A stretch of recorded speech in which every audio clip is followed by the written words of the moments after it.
Assalamualaikum warahmatullahi wabarakatuh. Salam sehat untuk kita semuanya. Bagaimana anak-anakku sekalian? Selamat bertemu dengan saya, Bapak Ahmad Khaifin, selaku akademik di SMP Negeri 4. Bagaimana kabarnya? Sehat? Alhamdulillah. Semoga kalian semuanya dalam keadaan sehat walafiat, tidak kurang satu apapun, dan selalu dalam keadaan semangat. Untuk memulai kegiatan atau materi kali ini,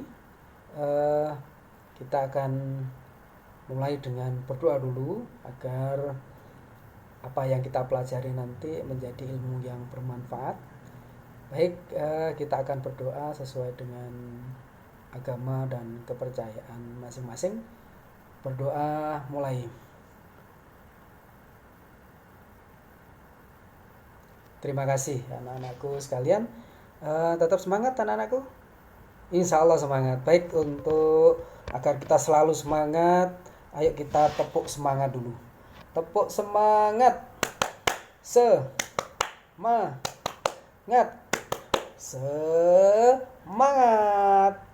Anak-anakku sekalian, kali ini kita akan mencoba menyampaikan beberapa hal terkait dengan kurikulum, karena Pak Khaifin di materi ini kebagian menyampaikan tentang struktur kurikulum. Kalian apakah paham atau tahu, pernah mendengar ya kata kurikulum? Insya Allah pernah. Kalian akan pernah mendengar kurikulum meskipun di SD. Anak-anakku sekalian, kurikulum yang ada di tingkat SMP kita, insya Allah di Kota Batu semuanya sudah menggunakan kurikulum 2013. Apa itu kurikulum? Perlu kita pahami bersama. Kurikulum adalah alat yang digunakan untuk mencapai tujuan pendidikan, dan kurikulum ini memiliki sifat yang dinamis sekali. Bisa dipahami anak-anak sekalian? Apa itu kata dinamis? Dinamis itu bisa mengalami suatu perubahan sesuai dengan kondisi zamannya. Semisal begini, 3-4 bulan yang lalu ketika kalian berproses pembelajaran antara siswa dengan bapak ibu guru, ketika belajar bertemu secara langsung. Namun saat ini karena adanya wabah virus corona, proses pembelajaran yang 3-4 bulan yang lalu bisa dilaksanakan secara tatap muka, bisa enggak sekarang dilakukan? Tidak bisa. Betul. Mengapa kok tidak bisa? Karena adanya virus corona yang membatasi itu semuanya. Kalau tidak, maka kita akan bisa sakit.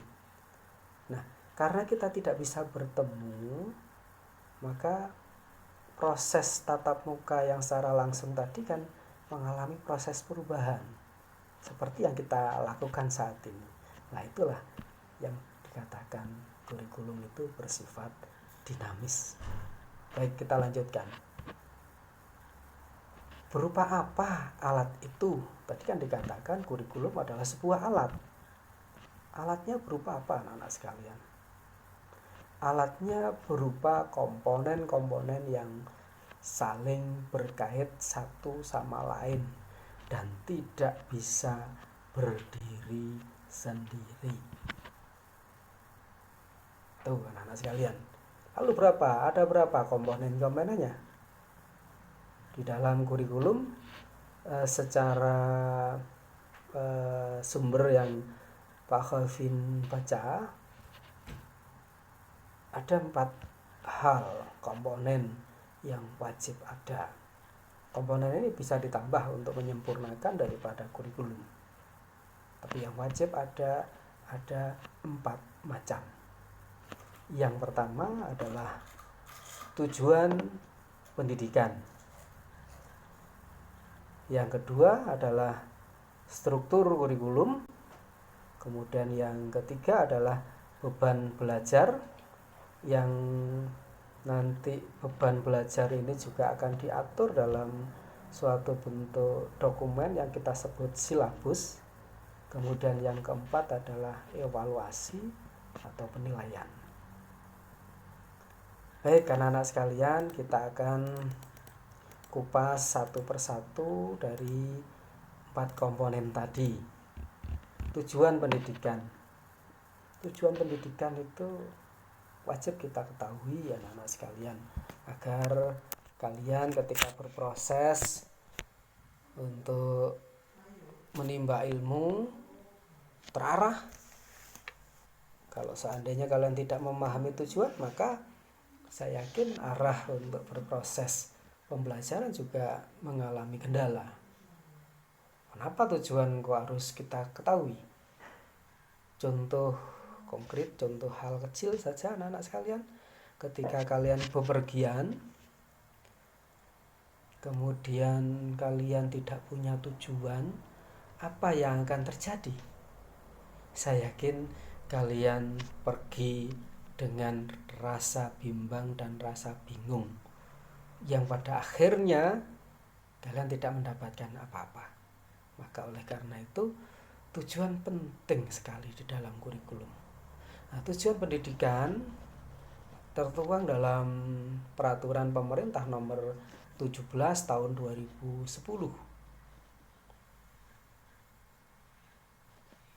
Apa tujuan pendidikan kita? Tujuan pendidikan di dalam peraturan pemerintah nomor 17 tahun 2010 yaitu membangun landasan bagi berkembangnya potensi peserta didik agar menjadi manusia yang beriman. Yang pertama adalah beriman dan bertakwa kepada Tuhan yang Maha Esa, berakhlak mulia, dan berkepribadian luhur. Yang kedua, berilmu, cakap, kritis, kreatif, dan inovatif. Kemudian yang ketiga, menjadi manusia yang sehat, akal dan pikirannya, mandiri dan percaya diri.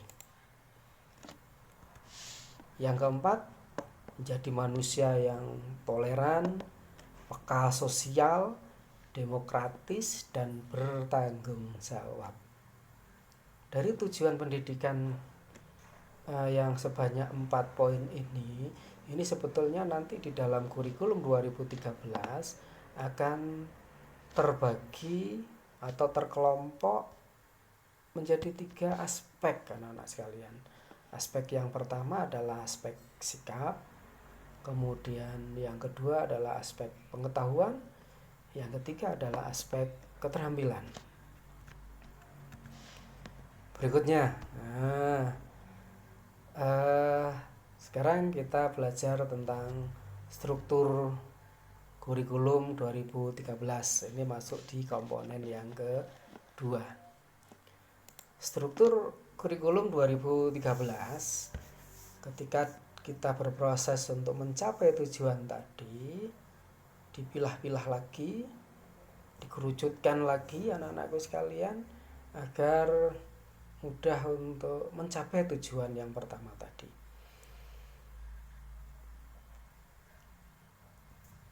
Di dalam struktur kurikulum 2013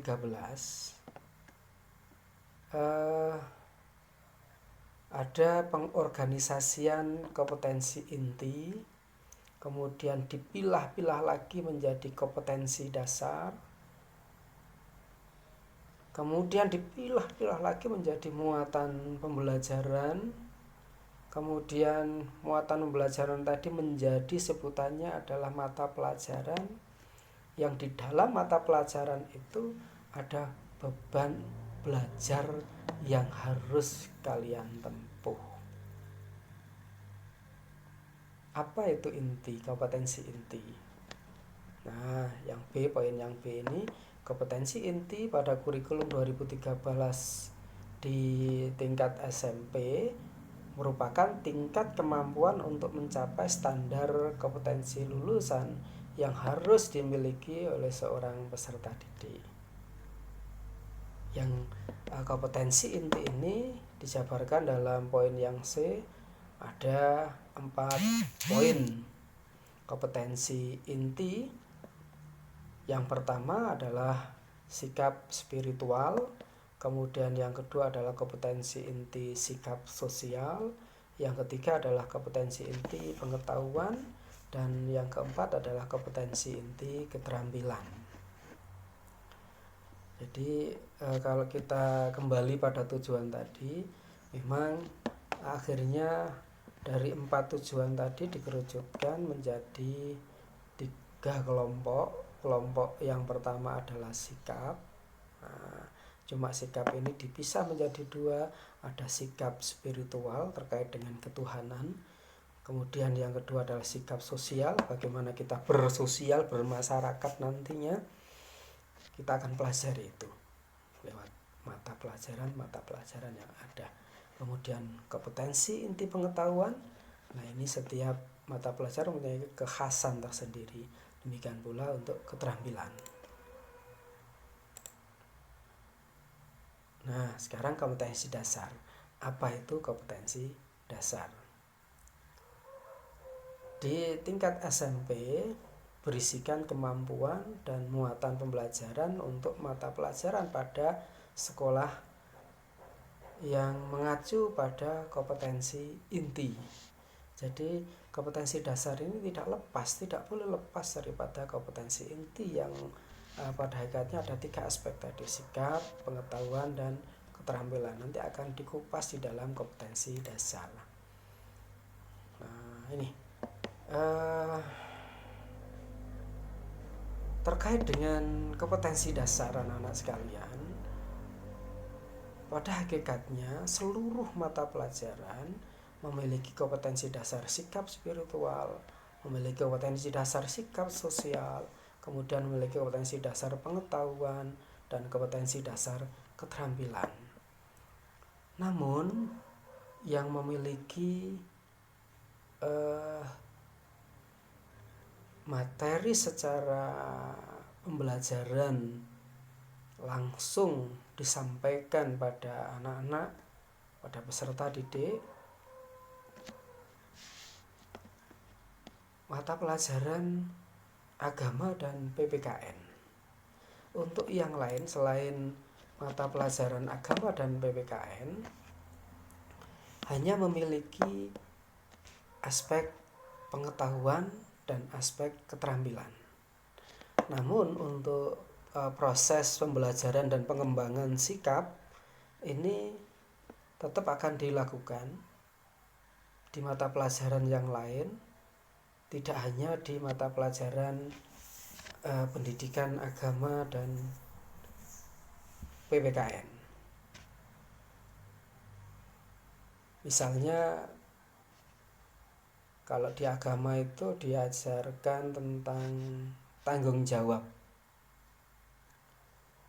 maka tanggung jawab secara materi, secara deskripsi pengetahuan akan sangat dijelaskan secara detail di mata pelajaran agama dan PPKN. Lalu pelajaran yang lain bagaimana? Secara materi atau deskripsi tidak disampaikan anak-anak sekalian, namun secara pengembangan sikap baik itu spiritual maupun sosial akan dikembangkan lewat perilaku, lewat kebiasaan. Jadi misalnya kamu memahami di mata pelajaran agama, tanggung jawab adalah memenuhi segala sesuatu kewajiban-kewajiban yang dibebankan pada peserta didik. Maka proses pengembangan untuk selanjutnya ada pada seluruh mata pelajaran, mulai agama sampai pelajaran bahasa Jawa misalnya. Begitu. Mudah-mudahan bisa dipahami. Nanti sambil berjalan kita akan bisa memahami materi tentang kompetensi dasar itu. Nah, dari kompetensi dasar itu anak-anak sekalian akan dijabarkan kembali dalam materi-materi atau bahan ajar di pengetahuan yang harus disampaikan pada siswa berdasarkan penjabaran kompetensi dasar. Begitu. Itu terkait dengan kompetensi dasar. Nah, agar lebih memahami terkait dengan ini terkait dengan KI, KD, kemudian mata pelajaran. Di sini Pak Kevin punya ruang lingkup terkait antara mulai dari SKL yang ada di tujuan tadi, kemudian KI dan KD.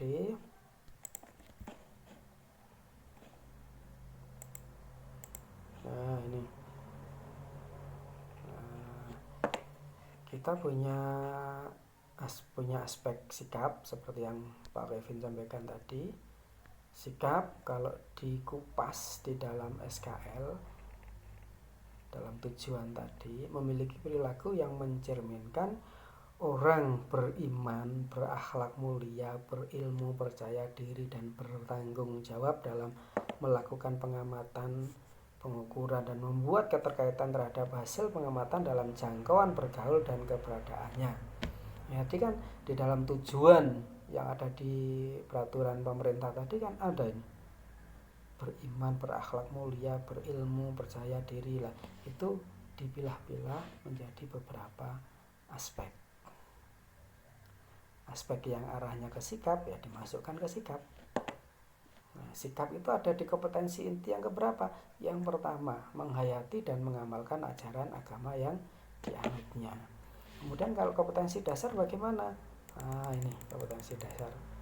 Ini contoh yang ada di IPA, anak-anak sekalian. Contoh yang ada di IPA. Mengagumi keteraturan dan kompleksitas ciptaan Tuhan tentang aspek fisik dan kimiawi, kehidupan dalam ekosistem dan peranan manusia dalam lingkungan, serta mewujudkannya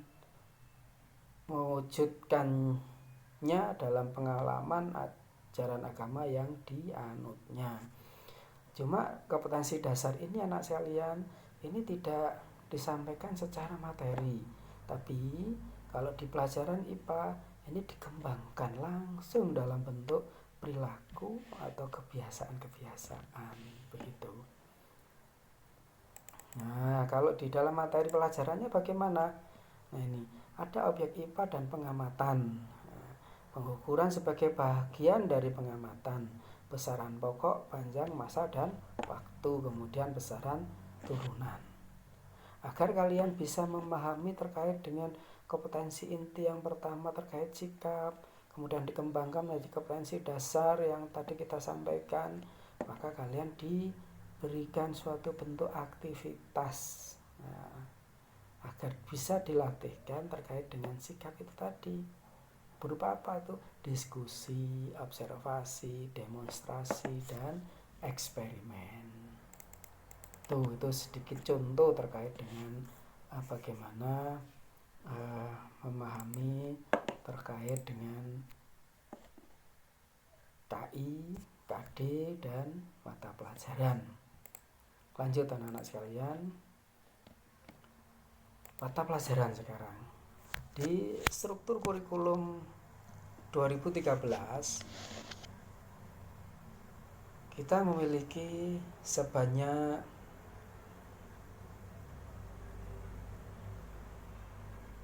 10 pelajaran. Secara umum ada 10 mata pelajaran, yaitu pendidikan agama dan budi pekerti, pendidikan Pancasila dan kewarganegaraan, bahasa Indonesia, matematika, ilmu pengetahuan alam, ilmu pengetahuan sosial, bahasa Inggris, seni budaya, pendidikan jasmani, olahraga dan kesehatan, kemudian prakarya. Di setiap mata pelajaran memiliki beban yang berbeda-beda sesuai dengan tingkat kerumitan atau tingkat kompleksitas dari setiap mata pelajaran. Agama memiliki 3 jam pembelajaran, PKN memiliki 3 jam pembelajaran, bahasa Indonesia punya 6, matematika 5, IPA 5, IPS 4, bahasa Inggris 4, seni budaya 3, pendidikan jasmani 3, kemudian prakarya 2. Masih punya satu lagi, yaitu tentang muatan lokal. SMP Negeri 4 memiliki muatan lokal bahasa Jawa. Berapa jamnya? Ada 2 jam per minggu. Tadi totalnya 38 ditambah 2 sebanyak 40 jam per minggu. Nanti kalian dalam 1 minggu harus belajar sebanyak 40 jam pembelajaran. 11 mata pelajaran itu tadi anak-anakku sekalian akan dikelompokkan menjadi 2 kelompok. Kelompok A dan kelompok B. Yang dua-duanya terkategori mata pelajaran umum. Mata pelajaran umum kelompok A merupakan program kurikuler yang bertujuan untuk mengembangkan kompetensi sikap, kompetensi pengetahuan, dan kompetensi keterampilan sebagai dasar dan penguatan kemampuan dalam kehidupan bermasyarakat, berbangsa, dan bernegara. Kemudian untuk kelompok B merupakan program kurikuler yang bertujuan untuk mengembangkan kompetensi sikap, kompetensi pengetahuan, dan kompetensi keterampilan peserta didik terkait dengan lingkungan dalam bidang sosial, budaya, dan seni.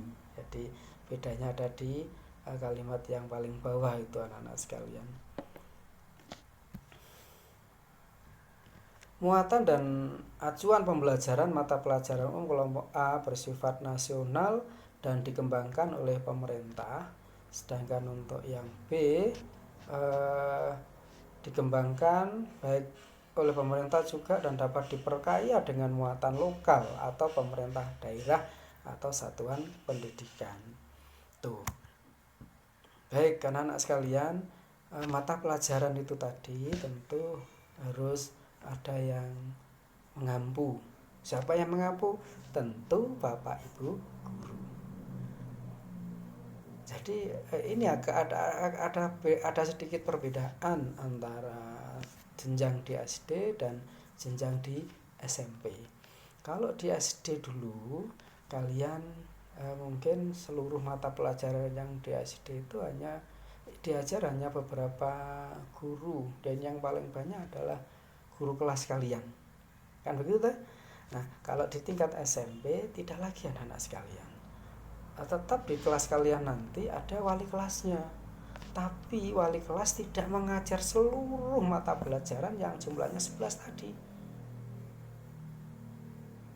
Lalu bagaimana? Setiap mata pelajaran punya guru tersendiri, punya spesifikasi tersendiri, punya keahlian sendiri. Nah, ini saya sampaikan, ini terkait dengan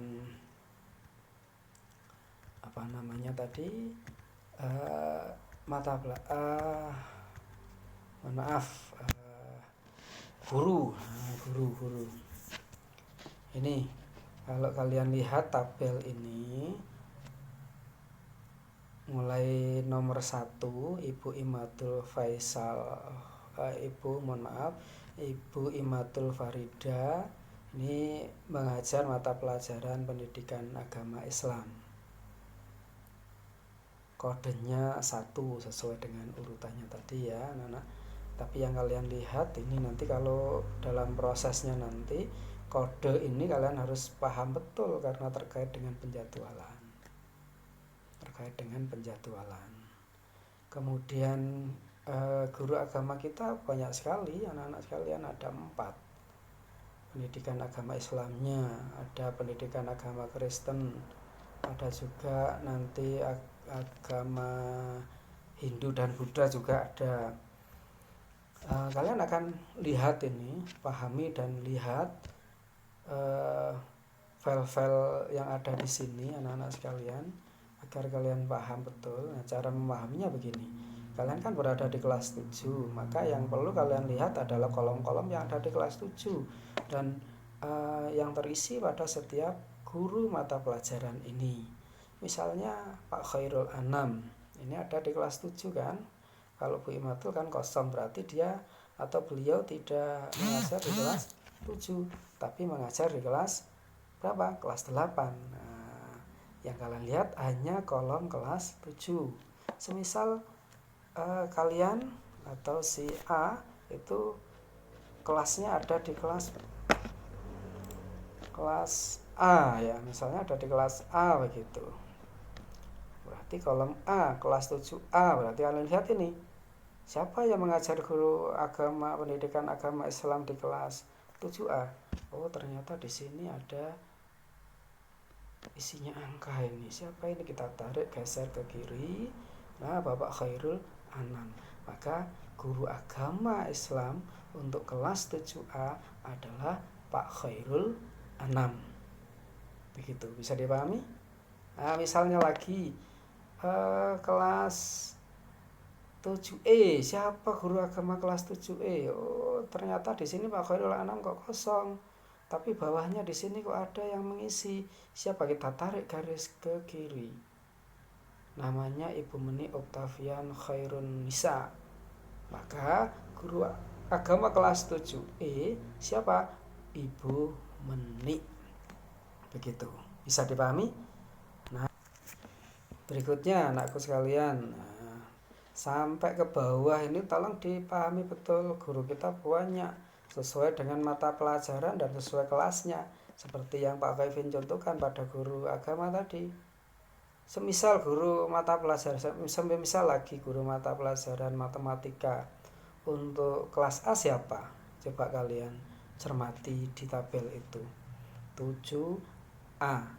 Di sini ada yang mengisi. Tarik garis ngiri, siapa? Betul, Bu Purnawati. Bisa dipahami anak-anak sekalian? Oke, mudah sekali untuk memahami itu. Kita lanjutkan pada materi berikutnya. Kode-kode itu anak-anak sekalian kita gunakan untuk memahami jadwal yang nanti kalian gunakan. Jadwal yang nanti kalian gunakan. Kita mengenal dua kode di sini, angka dan huruf. Semisal ini hari Selasa, ini kelas apa ini ya? Di sini kelas 7, berarti kita ambil contoh Selasa kelas 7, kelas 7A. Di jam 0, apa jam 0 itu? Sekar Menawan. Apa Sekar Menawan? Ini perlu kalian ketahui. Sekar Menawan adalah semua gemar membaca menambah wawasan. Jadi ada kebiasaan sebanyak 15 menit untuk kalian biasakan membaca anak-anak sekalian. Oke, lanjut untuk memahami hubungannya dengan kode mata pelajaran, kode guru, dan jadwal. Selasa, hari Selasa, kelas 7A. Jam pelajaran pertama kita geser. Jam pelajaran pertama itu dimulai jam 7.15 sampai jam 7.55. Waktunya siapakah dia? Ini kodenya adalah 41C. C itu kode mata pelajarannya siapa? Bahasa Indonesia. Gurunya siapa? Harus tahu kode 41. Kita lihat lagi ke atas. 41 itu siapa? Nah, 41 adalah ini. 41 ini. Bu Pak Isnaini Ditya. Misalnya seperti itu anak-anak sekalian untuk memahami kode-kode mata pelajaran. Bisa dipahami? Insya Allah bisa memahami. Lanjut anak-anak sekalian, beban belajar. Anak-anak sekalian, beban belajar kita setiap minggu tadi ada berapa? Ada 40 jam pembelajaran. Setiap jamnya Nah, setiap jamnya tadi adalah 40 menit. Baik kelas 7, kelas 8 maupun kelas 9. Semuanya memiliki beban mengajar sebanyak 40 menit.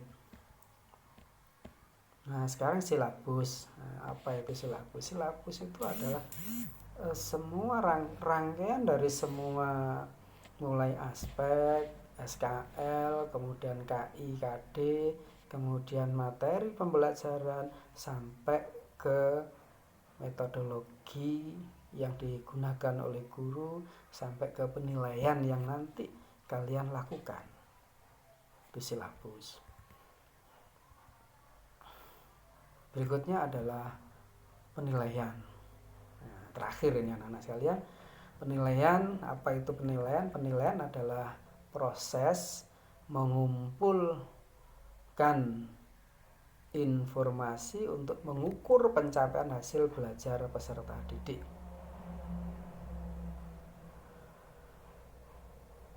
Penilaian hasil belajar oleh pendidik adalah proses pengumpulan informasi atau data tentang capaian pembelajaran peserta didik dalam aspek sikap, pengetahuan, dan aspek keterampilan. Jadi 3 aspek nanti akan diukur. Apakah kalian ada pengembangannya atau sama sekali tidak ada pengembangan. Harapan kami kalian dalam proses belajar harus ada pengembangannya, harus ada kemajuannya. Penilaian sikap merupakan bagian atau kegiatan yang dilakukan untuk memperoleh informasi deskripsi mengenai perilaku peserta didik di dalam dan di luar pembelajaran. Pengetahuan merupakan bagian yang dilakukan untuk mengukur kekuasaan pengetahuan peserta didik. Keterampilan merupakan kegiatan yang dilakukan untuk mengukur kemampuan peserta didik dalam menerapkan pengetahuan dan melakukan tugas tertentu. Nah, anak-anak sekalian, sebutan penilaian yang ada di sekolahan kita ada yang disebut penilaian harian. Apa itu? Atau disingkat dengan PH. Apa itu? Kegiatan yang dilakukan oleh pendidik untuk mengukur pencapaian kompetensi dasar. Kemudian tengah semester. Ini mirip dengan penilaian harian, cuma ini ada batasan waktu pelaksanaannya. Biasanya kurun waktu 8 sampai 9 minggu sudah kita adakan PTS, dan PTS-nya serentak anak-anak sekalian. Ada jadwal khusus untuk melakukan PTS.